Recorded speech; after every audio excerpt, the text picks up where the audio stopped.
nodig, terwyl mense jou sal afskryf en jou verwerp en jou halleluja sal teëstaan. Prys die naam van die Here, is dit so wonderlik om te weet dat die Here is bewus wat jy nodig het.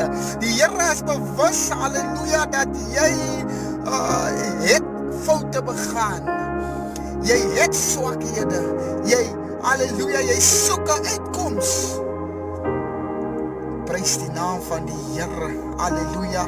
Soos, halleluja, baie mense hanteer. Mense wat seer gekry het in die lewe. Mense wat verwerp is. Mense wat verstoot is. Mense, halleluja, wat niks van gedink word nie. Hierdie mense soek 'n tweede kans, soek 'n uitkoms, soek vergifnis.